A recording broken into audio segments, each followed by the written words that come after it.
오늘 요한계시록 우리 12장 함께 여러분 살펴보려고 합니다. 끝까지 함께 다 살펴보려고 하는데 시간이 안 되면 또 이 부분도 조금 나눠야 될 것 같기도 해요. 여러분, 우리가 요한계시록을 하게 되면 요한계시록이 우리에게 주는 여러 가지 메시지가 있다고 그랬는데, 그 첫 번째 메시지가 성경이 알려주는 세상의 시작과 그리고 세상의 마지막이 있다라는 겁니다. 두 번째가 뭐냐면 기독론, 즉 다시 말하면 예수 그리스도께서 우리를 위해서 행하신 일이 어떤 일인가, 그 일들을 상당히 상징적인 그리고 드라마틱하게 많은 부분들을 묘사해서 우리에게 표현하고 있다고 볼 수 있습니다. 또 하나가 이제 교회론이죠. 교회론. 주님이 원하시는 교회는 어떤 교회인가. 그래서 우리가 이 지난 시간에 계속 살펴보았던 게 이제 증인으로서의 교회 역할에 대해서 우리가 살펴보았죠. 교회가 가져야 될 가장 중요한 역할 중에 하나가 바로 그리스도의 증인으로 살아가는 것이다. 그 증인을 보면 똑같이 예수님처럼 복음을 전하고 그리스도 증인으로 살다가 주님처럼 똑같이 비참하게 주님이 죽으신 곳에서 같이 죽고 주님이 부활과 함께 또 부활하는 그런 일들이 벌어지죠. 주님의 죽음이 나의 죽음이 되고 주님의 부활이 우리의 또 부활이 되는 것. 그것이 결국 성도들이 가야 될 길이면서 동시에 운명이라는 겁니다. 그래서 우리는 이제 이 부분을 보면서 그 교회가 가져야 되는, 특별히 일곱 교회를 통해서는 인류 역사상에 존재하는 모든 교회들에게 우리 주님이 요구하시는 교회다운 모습이 어떤 것인가, 그들의 싸워서 이겨야 될 영역이 어떤 것인가 라는 것을 알려주고, 두 증인을 통해서는 마지막 시대 때 주님이 오시기 전까지, 또 주님이 오시기 전에 일어나는 수많은 하나님의 진노와 심판이 계속해서 진행되고 있는 과정에서도 하나님은 증인으로 부름받은 성도들과 교회를 통해서 영혼들을 계속해서 부르고 있다라는 것, 그게 교회 역할이라는 것. 오늘은 그렇게 증인으로 살아가고 마지막 남은 세상의 유일한 소망과 같은 교회에 대해서 사단이 얼마나 정말 이를 악물고 반대하고 또 대적하는지, 이 부분을 좀 살펴보려고 합니다. 12장 전체는 교회 공동체와 사단의 적대적인 관계를 용과 여자의 대립을 통해서 상징적으로 표현하고 있다고 볼 수가 있어요. 12장에 등장하는 인물들을 보면요, 우리 1절부터 6절까지 보면 여인이 등장하죠. 그리고 여자입니다. 그리고 해를 입은 여자. 해를 입었다는 이야기는 태양을 얘기합니다. 태양. 어디 아픈 게 아니라. 그리고 용. 그리고 여인이 낳은 아이. 용과 아이가 적대적 관계이죠. 용을 추종하는 자들이 있고 미가엘과 그를 추종하는 자들이 있고요. 그리고 용과 미가엘 뿐만 아니라 용과 여자, 그리고 용과 여자의 후손, 이렇게 계속해서 적대적 관계가 기록이 되어 있습니다. 우리 12장 1절부터 함께 우리 읽어볼까요? 하늘에 큰 이적이 보이니 해를 옷 입은 한 여자가 있는데 그 발 아래는 달이 있고 그 머리에는 12별의 관을 썼더라. 뭔가 표적을 요한이 보고 있다라는 건데, 여기서 해를 옷 입은 여자라고 하면서 여자를 그냥 소개하고 있는데 해를 입고 있다. 그러니까 이 여자가 얼마나 이 화려하고 영광스러운 존재인지를 상징적으로 여러분 표현한다고 볼 수 있어요. 한마디로 얘기하면 여러분, 12장에 등장하는 이 여인은 교회를 뜻합니다. 교회 공동체. 교회 공동체. 근데 여인이 이제 우리가 살펴보겠지만 임신을 했어요. 그러니까 아이를 아직 출산하기 전인 거죠. 그러니까 출산 전의 여인, 똑같은 여인인데요.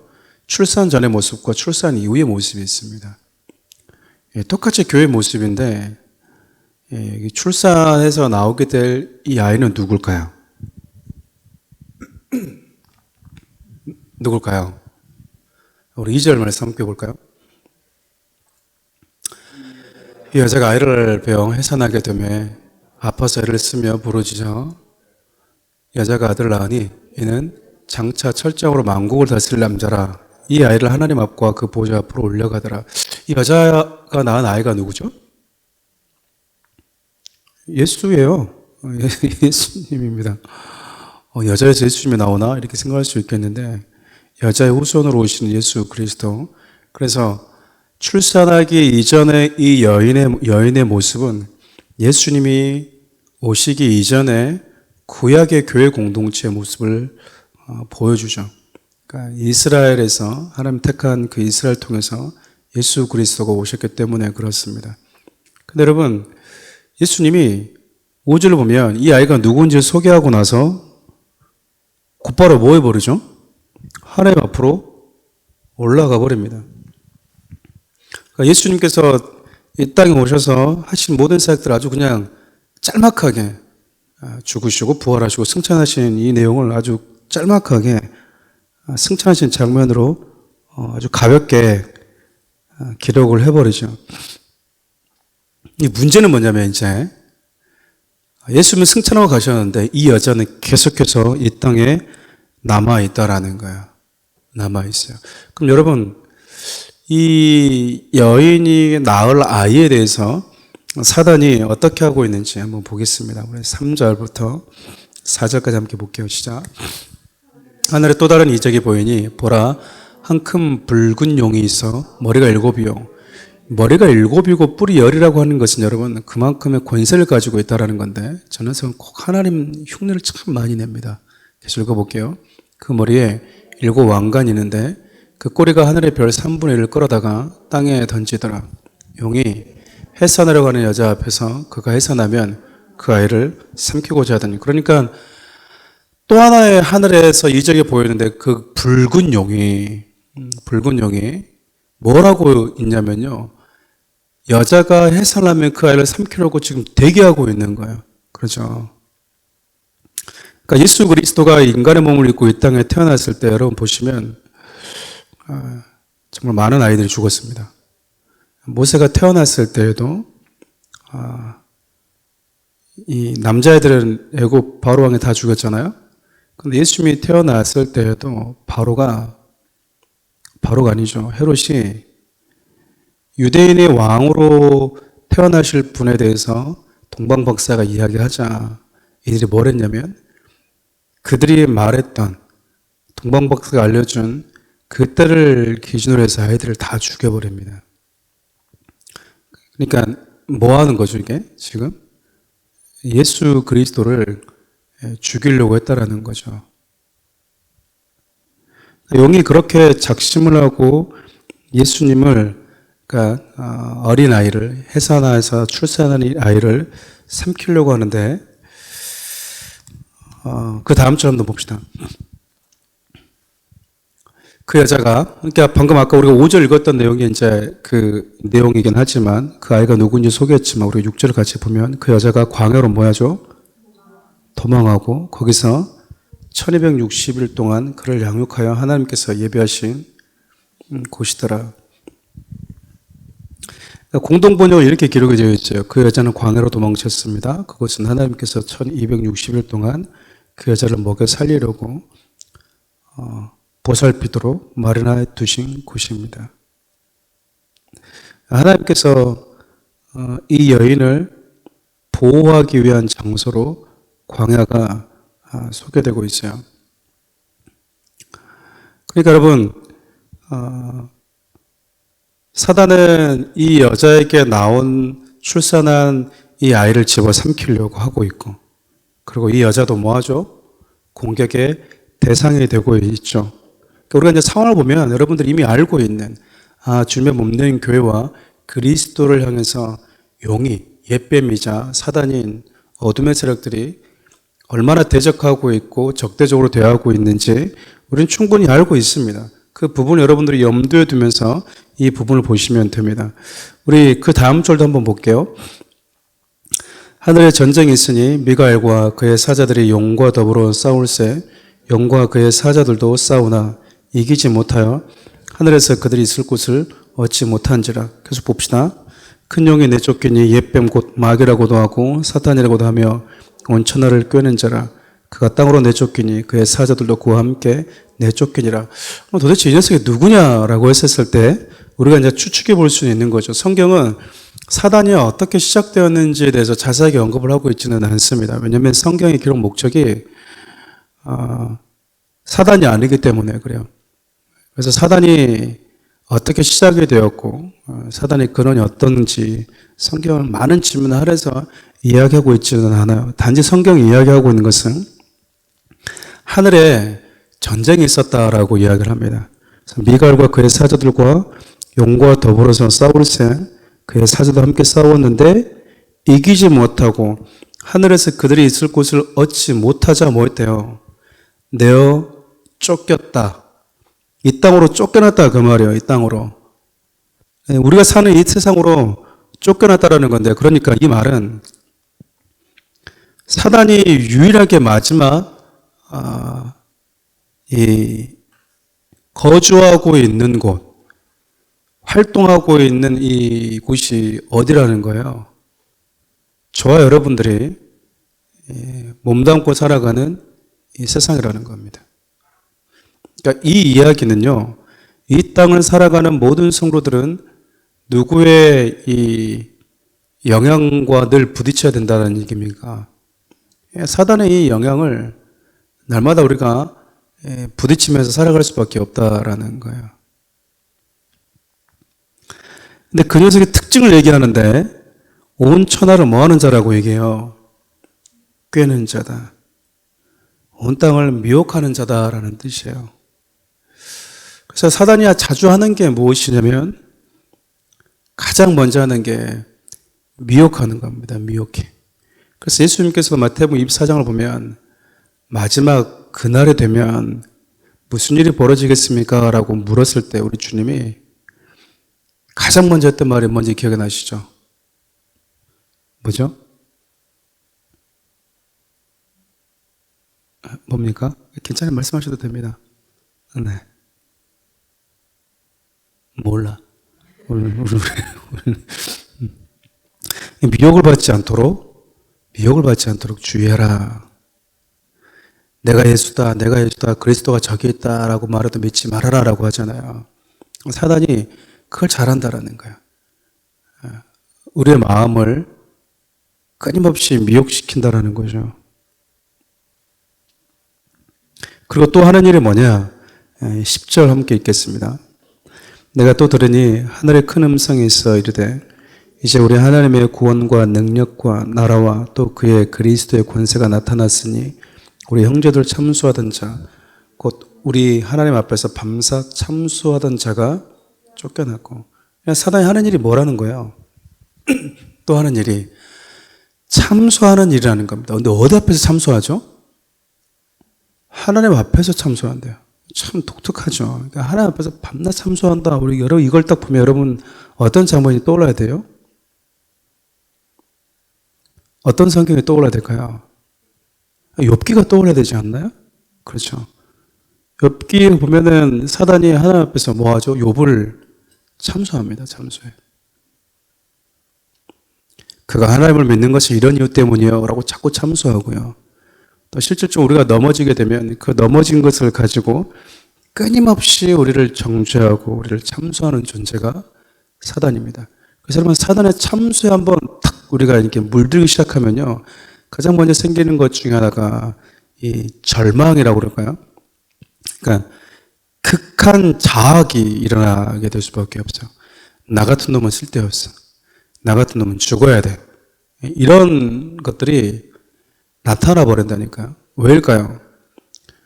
어떤 녀석이 나에게 생각을 집어넣어 줬는데 그 생각이 우리 하나님께서 나를 바라보고 있는 진짜 내가 아니라 사단이 말해준 나를 나로 받아들일 때 일어나는 것들이 바로 참소라는 거예요. 그러니까 여러분, 그런 생각들이 들면 이런 생각이 안 났으면 좋겠다라고 말하지 마세요. 왜냐하면 사단은 밥 먹고 밤낮 하는 일이 뭐니까? 참소하는 일이기 때문에. 걔는 그거 하는 일이 지 일이에요. 그러니까 죽을 때까지 걔는 그 일을 할 겁니다. 그래서 우리 신앙이 조금만 이렇게 뭐랄까요, 이렇게 출렁 거릴 때마다 우리에게 일어나는 게 사단의 참소 소리가 크게 우리에게 영향을 미칠 때가 있어요. 여러분, 이럴 때는 사단이 하는 일이 그러니까 뭐 하면 되는 거죠? 그냥 뭐 하면 돼요? 네? 그냥 무시하면 됩니다.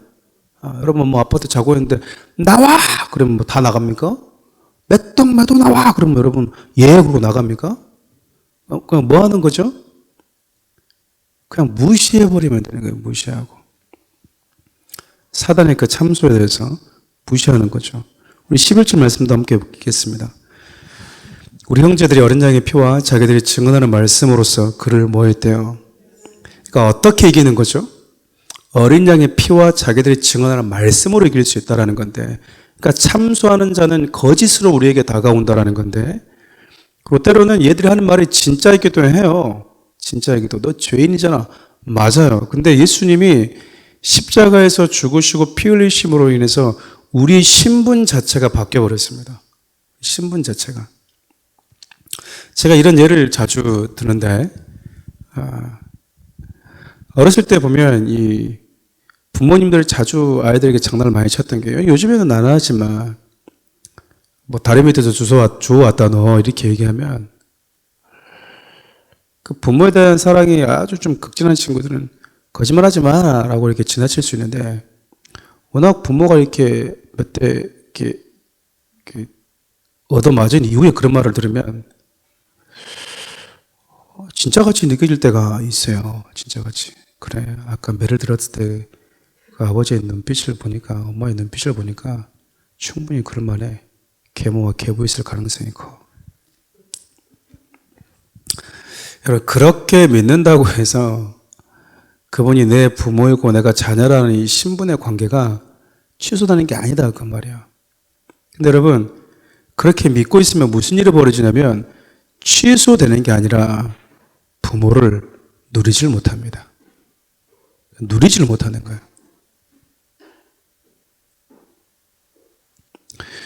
그러니까 예수 그리스도의 피로써 우리가 이겼다 그 말은 예수 그리스도가 우리 모두에게 있어서 거룩한 그리스도의 신분을 바꿔 주셨다라는 것을 의미하죠. 그러니까 우리는 이 말씀을 부여잡고, 하나님의 말씀은 진리이고 사실이기 때문에 거짓으로 참소하는 자들을 모할 수 있는 거죠. 우리가 이겨낼 수 있다라는 겁니다. 그러면서 그렇게 사단의 참소를 견뎌낼 수 있는 자들 누구라고 소개하냐면, 죽기까지 자기 생명을 아끼지 않고 예수 그리스도를 믿고 따른 자들이다 라고 이야기를 합니다. 자, 그렇게 끊임없이 사단은 하나님께 속한 자들을 참소하려고 하고 그들을 미혹하려고 하고, 성도들은 그리스도의 어린 양의 피로 속죄함 받고 그분을 믿고 생명까지 아낌없이 따르는 자들은 하나님의 말씀으로 또 대적하고, 이런 싸움들이 계속해서 반복적으로 일어나고 있다는 거예요. 우리 12절 그 다음 말씀도 함께 보겠습니다. 그러므로 하늘과 그 가운데 거하는 자들은 즐거워하라. 그러나 땅과 바다는 화 있을진저. 그러니까 하늘과 그 가운데 거하는 자들, 이 말은 하나님께 속한 자들, 예수 안에 있는 자들 그 말이고요. 땅과 바다에 있는 자들은 마귀에게 속한 자들, 이렇게 보시면 됩니다. 얘는 마귀가 자기 때가 얼마 남지 않은 줄을 알므로 크게 분내어 어디로 갔대요? 너희에게로 갔더라. 사단이 자기에게 남은 시간이 얼마 남지 않았다는 것을 사단이 알고 있어요? 모르고 있어요? 알고 있습니다. 그러니까 자기 때가 얼마 남지 않았다라고 알고 있는 사단이 가장 먼저 한 행동이 뭐냐면요. 교회를 찾아온다라는 거예요. 13절 함께 볼까요? 영이 자기가 땅으로 내쫓긴 것을 보고 남자를 낳은 여자를 박해하니라. 다른 성경을 보면 여러분 쫓기 시작하니라 이렇게 되어 있어요. 그러니까 여러분 자신이 땅으로 쫓겨났다라는 것을 자기가 알고 있어요. 하늘에 더 이상 자기가 거할 곳이 없다라는 것을 알고 있습니다. 그 위에 뭐 하죠? 이제 아이를 낳은 여자를 찾아가는 거죠. 이 아이를 낳은 여자가 누구라고 그랬습니까? 낳기 이전의 여자의 모습은 구약의 교회 공동체의 모습이라면 낳은 이후의 여자의 모습은 신약 교회 공동체의 모습을 이야기합니다. 우리가 알다시피 구약의 교회 공동체를 하나님께서 지키고 보호하셨던 것처럼 신약의 교회 공동체도 하나님이 분명히 승리케 하실 것이고 보호하실 거라는 이 믿음은 있어요. 근데 아직까지 우리 이 싸움의 현장 가운데 있다는 것은 이야기를 하고 있죠. 사단이 마지막 남은 자기의 시간을 어디다 쏟냐면요.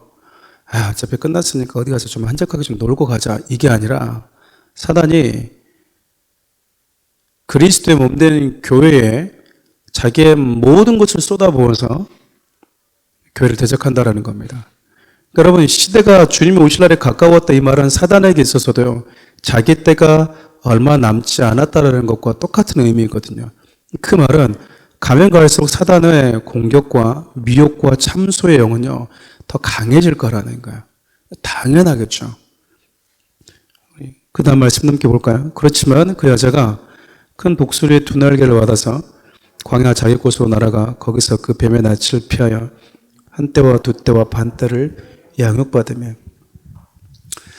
하나님께서 자꾸 광야로 데려가시죠. 광야는요. 이스라엘 백성들에게 있어서는 철저하게 하나님의 절대적 보호를 받았던 곳입니다. 광야에서는 먹을 것도 없고 길도 없고 아무것도 없는데 하나님이 철저하게 그곳에서 당신의 백성들을 먹이고 입히시고 하시잖아요. 그리고 말씀으로 그들을 모세를 통해 주셨던 율법을 가지고 그들을 가르치십니다. 그들의 민족의 정체성을 가르치시죠. 생각해보면 40년 동안 뭐 했을까? 생각해보면 여러분 뭐 했을 것 같습니까? 매일같이 돌진 않지 않았겠어요? 그들이 40년 동안 광야를 돌면서 여러 가지 했겠지만 가장 많이 했던 게 뭘까요? 하나님의 말씀을 반복적으로 배우고 익히는 거였어요. 제사를 드리는 것도 마찬가지 그 중에 하나였겠지만 하나님께서 당신의 교회를 또 어떻게 하시냐면 보호하십니다. 근데 여러분 여기서 보면 우리가 조금 좀 표현이 그렇지만 그 여자가 큰 독수리의 두 날개를 뭐 했대요? 받았대요. 하나님께서 이스라엘 백성들을 보호하셨을 때 그렇게 표현을 하십니다. 내가 독수리의 날개로 너희들을 업었다 라고 표현을 하세요. 업고 인도하시고 보호하셨다. 여러분 독수리가 이렇게 날개로 업고 나아갈 때 그 독수리를 대적할 만한 공중의 권세가 있을까요? 아무도 없다라는 이야기입니다. 이것은 하나님이 지키고 보호하시면 우리 15절 말씀 우리 한번 보겠습니다. 여자의 뒤에서 뱀이 그 입으로 물을 강같이 토하여 여자를 물에 떠내려 가게 하려 하되 뱀이 뭐 하냐면 입으로 물을 강같이 토해내서 여자를 떠내려 가게 하려고 하고 있어요. 근데 여러분 아시다시피 이제 우리가 이것을 구약의 모티브로 보면 이스라엘 백성들이 정말 출애굽을 나왔지만 홍해 앞에서 꼼짝달싹 못하게 지금 죽게 생겼습니다. 그렇죠. 근데 하나님이 그 홍해에서 뭘 만들어 버리죠? 홍해에서 뭘 만드시죠? 그럼 길을 만들어 버리세요. 그러니까 묻이 드러나게 만들어 버리세요. 묻이. 16절 한번 보겠습니다. 땅이 여자를 도와 그 입을 벌려 용의 입에서 토한 강물을 뭐하니 삼켜버렸다. 하나님께서 이 사단의 이 공격을 당신의 백성들을 보호하기 위해서 완전히 무엇시켜버리는 상황이라고 할 수 있겠죠. 17절 말씀 한 번 더 볼까요? 마지막인데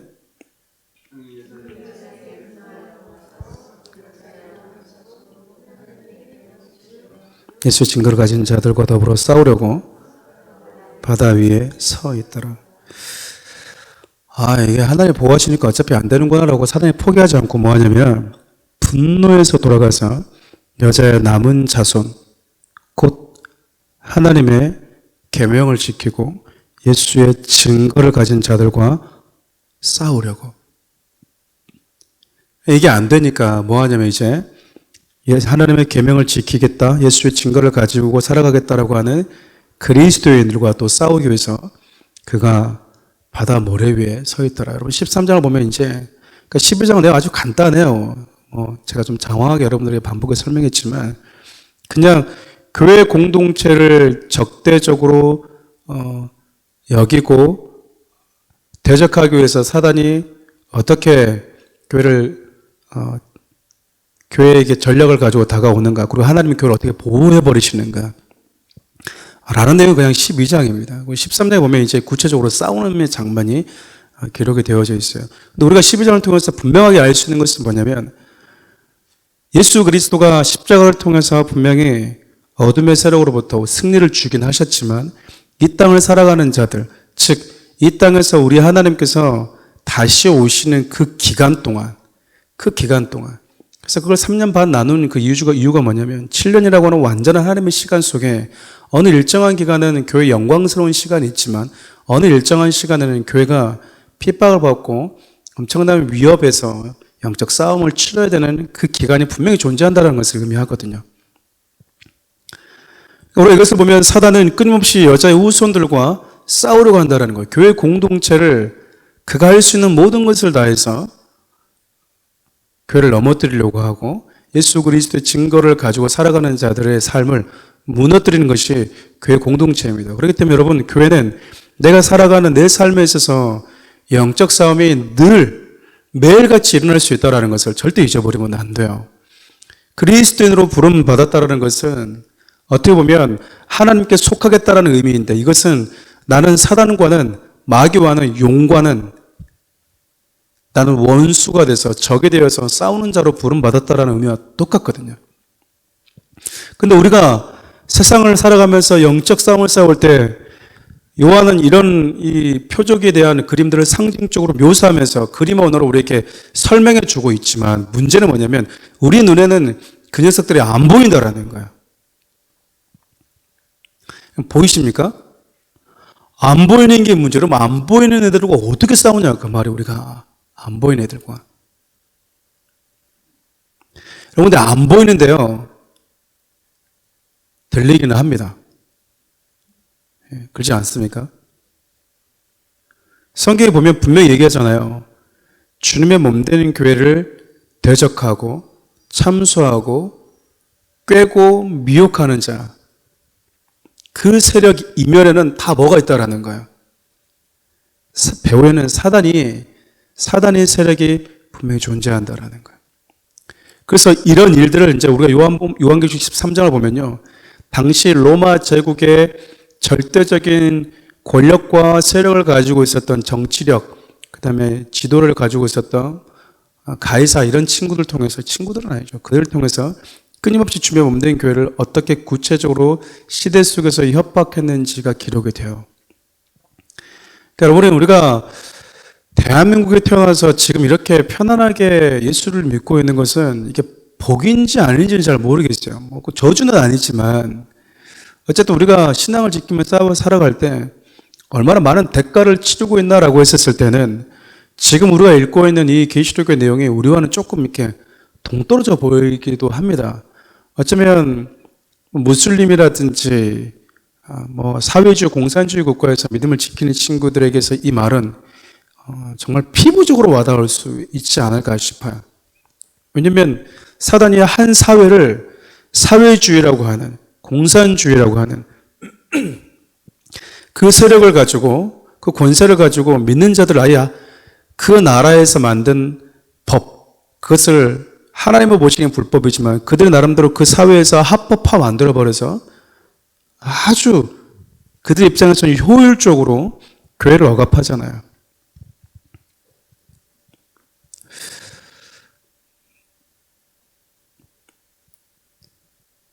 중국에서 여러분 교회를 다이너마이트로 폭파시켰다고 그래서 여러분 이게 보호가 되나요? 보호가 안 되죠. 남북 이 연락사무소도 북한은 폭발을 시켜버렸는데 교회 하나 무너뜨린 것은요 눈 하나 깜짝 안 한다 그 말이에요. 쉽게 얘기하면.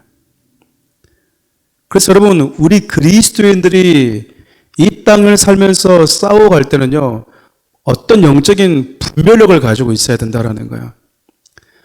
우리의 싸움이 혈과 육이 아니라고 하는 것은 사람과 사람 대 싸우지 말고 그 이면에 있는 어둠의 세력들, 즉 어떤 어둠의 영들이 사람들의 영혼과 이 권세들을 가지고 싸우고 유혹하는지를 여러분 분별할 수 있는 지각이 있어야 되는 거예요. 제가 사랑하는 우리 교회 처음에 수요 양육에 드릴 때 가치관에 대한 설교를 아주 몇 번 한 적이 있거든요. 가치관에 대한 설교를 한 8번 했을까? 여러분, 우리가 이 돌아가는 시대를 한번 딱 보시면요. 우리가 살아가는 이 지구에 있는 여러 나라를 보면요. 어떤 주의가 가장 성경적이고 가장 주의가 완벽한 건 없어요. 근데 분명한 것은 뭐냐면 교회를 기준으로 했었을 때 주님의 몸된 교회를 핍박하고 억압하는 세력은요. 사회주의 공산주의 세력입니다. 여러분 6.8 혁명을 아실 거예요. 유럽에 한참 이 마오니즘 사상이라고 하는 6.8 혁명이 유럽을 강타한 적이 있었는데 여러분 유럽은 여러분 기독교 국가였었잖아요. 기독교 국가들이 많고 거의 1000년 동안 막 이렇게 기독교에 관련된 그림, 예술, 문학 작품들이 많이 나왔으니까 세상 사람들은 그걸 갖다 뭐 다크 에이지, 죽은 시간들이다라고까지도 비아냥거리지만 어쨌든 그렇게 기독교의 문화에 젖어있던 유럽에 마오니즘이라고 하는 사회주의 사상에 들어가기 시작해요. 여러분 이럴 때 무슨 일이 벌어지냐면 젊은 세대들이 이 마오니즘 사상에 완전히 흠뻑 빠져버립니다. 우리 식으로 좀 쉽게 얘기하면요. 교회 다니는 엄마 아빠가 맨날 우리 자기들한테 주일에는 교회 가야지, 예배 드려야지, 야, 교회 다닐 때, 그렇게 찢어진 거 옷 입으면 안 되잖아. 이렇게 이야기했었는데, 마오니즘 사상에 들어오면서 다 해도 된다고 가르쳐 버리는 거예요. 괜찮다. 마음대로 해라. 누가 니들을 이렇게, 방해하고 하지 말라고 하니, 하고 싶은 건 마음대로 해라. 이렇게 이야기했다고요. 여러분, 그 한 번도 듣지 못했던, 마치 사단이 아담에게 이야기했던 그 사상을 받아들이니까 이 젊은 세대들이 완전히 매료가 돼버린 거예요. 그래서 여러분, 우리 기성세대도 마찬가지지만 우리 다음 세대들에게 세상을 바라볼 수 있는 안목들을 성경이라고 하는 기준으로 반드시 잘 알려줘야 됩니다. 그렇지 않으면 세상 속에서 그냥 잘 먹고 잘 사는 것만 우리가 얘기들이 배워버리게 되겠지. 세상에서 하나님은 믿는 자들 통해서 어떻게 하나님의 나라를 굳건히 세워가기를 원하시고 사단은 어떤 방식으로 자기들의 나라를 세우고 주님의 몸된 교회를 허물려고 하는지를 못 본다고요. 오늘 말씀을 보면 하나님께 속한 자와 하나님께 속하지 않은 자가 계속해서 충돌이 일어나는데 이것은 예수님이 이 땅에 오시기 이전부터 계속해서 일이 일어났었는데 이걸 못 보는 거죠. 볼 수 있는 안목과 영적 분별력이 없다 보니 그냥 우리는 전쟁은 전쟁대로 보고 사회가 돌아가는 것은 사회가 돌아가는 대로 보고 그러든 말든지 나는 그냥 물고기 잡으러 갈란다. 내 할 일 하란다. 이렇게 돼버리다 보면 위에서 어둠의 세력들이 차츰 하나님을 보지 못하도록 만들고 하나님의 가지고 우리 인간에게 주셨던 가장 기본적인 양심과 인간들이 지켜야 될 그 한계선을 자꾸 그 뚝을 무너뜨릴 때 우리가 못 본다라는 겁니다. 그냥 시대가 그러니까 당연히 요즘에는 그런 걸 허용해 줘야 되는 거 아니야? 라는 사고로 그냥 그걸로 수용해 버리는 시대로 바뀔 수 있다라는 거예요. 여러분 17절 다시 한번 볼래요? 용이 여자에게 분노해서 돌아가서 그 여자 남은 자손 곧 하나님의 계명을 지키며 예수의 증언을 가진 자들과 더불어 싸우려고 뭐 있대요? 바다를 여러분 지금 그 사단의 어둠의 군대가 지금 진영을 갖추고 서 있는 거예요. 그러니까 어둠의 영들은 지금 이렇게 싸우려고 서 있는데 교회만 몰라, 교회만. 그냥 우리끼리 그냥 감정 상하고 우리끼리 기분 나쁘고 서운해서 뭐 이러고 그냥 털어주고 몇 달 교회 쉬고 또 교회 옮기고 이쪽 저쪽 교회 가고 우리가 이런 식의 신앙 레파토리는 여러분 영적 싸움 못 한다라는 겁니다.